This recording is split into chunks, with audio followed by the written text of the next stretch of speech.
بسم الله الرحمن الرحيم والحمد لله رب العالمين والصلاة والسلام على أشرف المرسلين سيدنا محمد وعلى آله وصحبه أجمعين. Arabic and Semitic languages. Arabic is a Semitic language. Semitic languages are a family of languages that have shared history, shared features, shared linguistics, and they were spoken in the Middle East for most part. To start to appreciate and see the relationship between Semitic languages and Arabic, and again, Arabic is a Semitic language, let's start by looking at something from the Bible. While speaking in Arabic, Jesus alayhi salam is reported to have said, Eli, Eli, lama sabachthani, and I will go into the pronunciation of this. What language was he speaking in? He was speaking in Aramaic. While speaking in Aramaic. Aramaic is a sister of Arabic. It's very similar to Arabic, except that Arabic is more developed, more advanced, more sophisticated.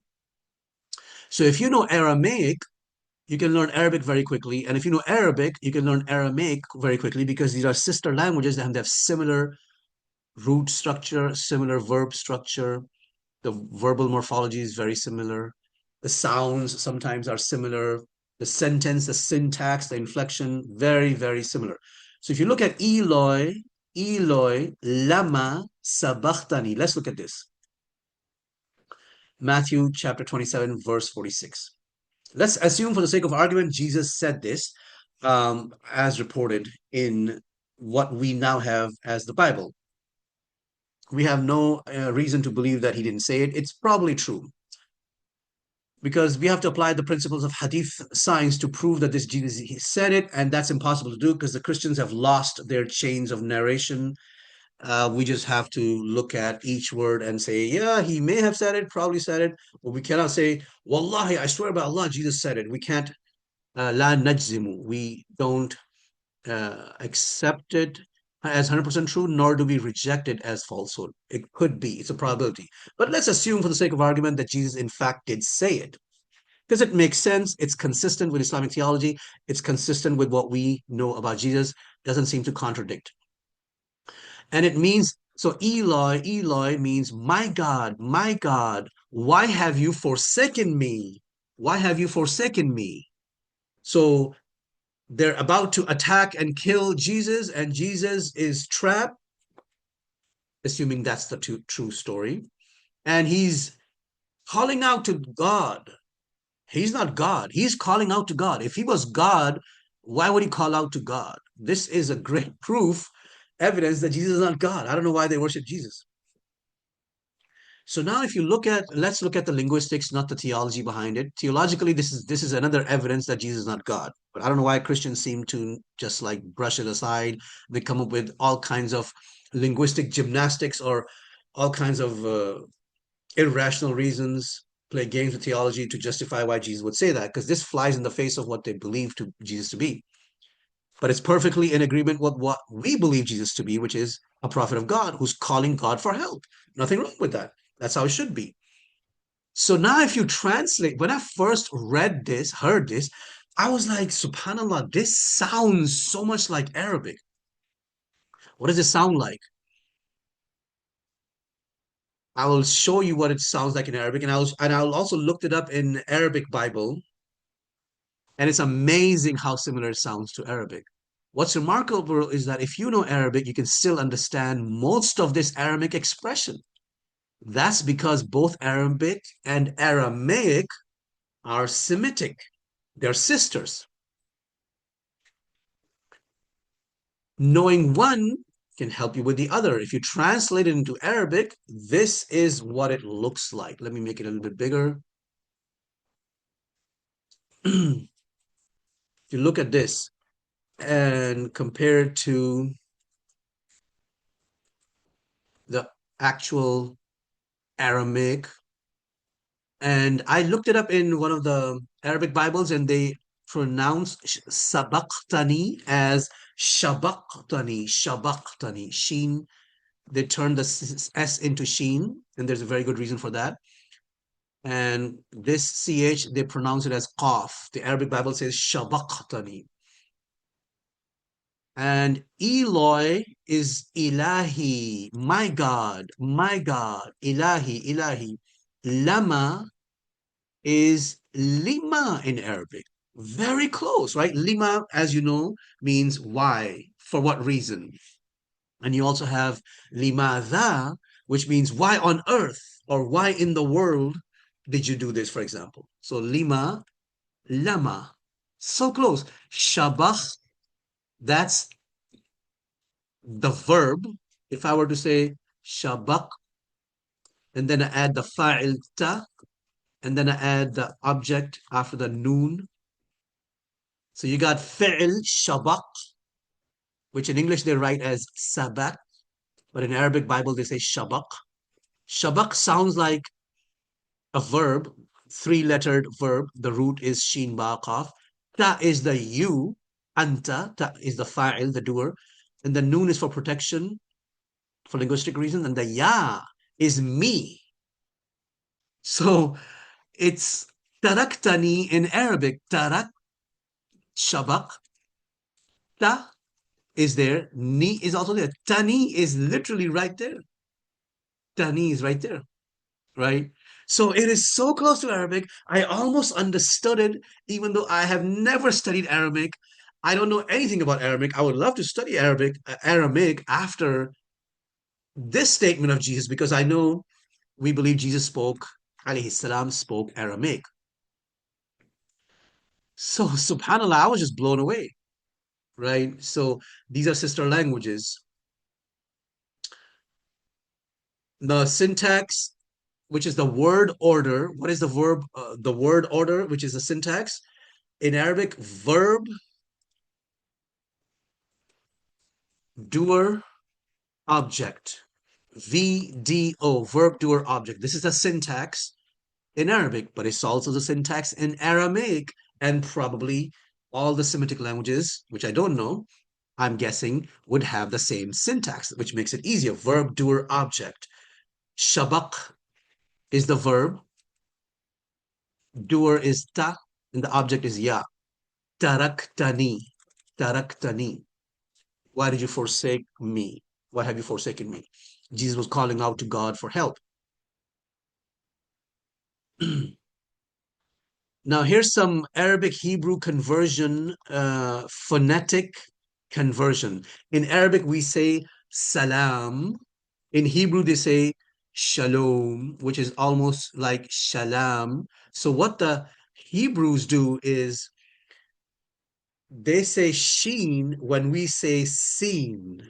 Salam, of course, means safety and security. We say salam alaikum. We say ahad, which means one. Put some tashkil here. And the Jews, the Hebrew speakers, they say ahad. So our ha is their ha. So if you want to learn Hebrew, you will see that when we say when we say ha, they say ha. When you speak people, when you hear people speak in Hebrew, you will hear the ha sound a lot. So the word for Messiah in Arabic is Masih, Masih, right? And so let me put that here, Messiah. In English, they say Messiah, which almost sounds like Masih, right? Almost sounds like Masih. It's the word. What's the word in Hebrew? Well, they take the seen and change it to sheen. So they say Mashiach. When the Hebrew speakers are talking about, the Jews are talking about the coming of the Messiah. Well, the Messiah came, they rejected him, Isa alayhi salam. But they're still waiting, and they talk frequently about the Mashiach is coming, the Mashiach is coming, the Messiah is coming, which for us would be the second coming. Christians will also believe in the second coming. Muslims and Christians believe in the second coming, right? So our meme is still there, but the seen became sheen and the ha became kha. So they say Mashiach. in Hebrew. So now, what is the relationship between all these Semitic languages? This is very difficult to answer. I have a theory, more of a hypothesis, based on actually what I found and read and came across.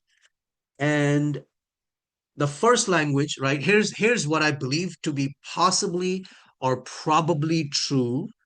I cannot say it's 100% true, but there's a chance, there's a likelihood. Until I find evidence to the contrary, until I find another alternative theory, this is what I believe to be true, is that the first language, which is the language of Adam alayhi salam, the first person, Adam alayhi salam, what language did he speak? He spoke a language which I think could be the sixth or seventh great grandmother of Arabic. The language of Adam alayhi salam was probably, Allahu A'lam, the great grandmother, sixth or seventh great grandmother of Arabic. It was a simple language with very little vocabulary, very little words, because when Adam alayhi salam first came down, he was talking to his wife Hawa. And life was not as developed. There was no civilization, there was no technology, there was no nothing. So they had limited vocabulary, possibly, Allahu A'lam. But we know from Quran, وَعَلَّمَ آدَمَ الْأَسْمَاءَ كُلَّهَا. Allah taught Adam all the names of everything. So the language that Adam alayhi salam spoke, right, is called Lugha Samia, the first Semitic language. Then it developed as civilization developed, more vocabulary developed, more sounds were developed, and it evolved into other languages, other Semitic languages, such as Aramaic, Syriac, Hebrew, and others. This is just a rough hypothesis theory that I think may have happened, and I still have to, I would continue to, I'm open to updates and corrections. And so as humanity spread, people, population increased, people developed more professions, more technology, they did more business, they had more sophisticated legal systems, they had infrastructure, institutions. Those Semitic languages developed more and more and more, and they evolved. The languages were evolving. Eventually, the Semitic languages produced Arabic language, which is the greatest, most advanced, most sophisticated, and the best and the perfect. It does not need to change. It does not need to evolve anymore, because it can create new vocabulary based on roots and patterns, based on Arabic morphology, as we talked about earlier. Hebrew and Arabic are sister languages. I should say sister languages. And Hebrew, Aramaic, I should put Aramaic right after Hebrew. Aramaic and Arabic are sister languages. As such, there will always be similarities and differences. If you know Arabic, you can learn the other one in no time. We already said that. Now, one could argue that Semitic languages are close to Arabic, since Arabic itself is a Semitic language. That's partly true, but if you scratch beneath the surface, you will see Arabic is far superior, because it came later and it benefited from the vocabulary and the syntax and the language development of the previous languages. Arabic was not born, I believe, in a vacuum. It's the seventh great granddaughter of the first Semitic language, the first human language, which is the language of Adam alayhi salam. So Arabic is the best of all Semitic languages. And we've already mentioned that. And then, inshallah, in the next lesson, we will look at Arabic morphology to sort of better appreciate, because to truly appreciate Arabic morphology, you have to take an entire class in Arabic morphology, starting with, as I mentioned before, level 1 of Quranic Linguistics series. And so, inshallah, in the next lesson, we'll look at a high-level view, a bird's eye view of Arabic morphology, without going into too many technical details. والحمد لله رب العالمين والصلاة والسلام على أشرف المرسلين سيدنا محمد وعلى آله وصحبه أجمعين.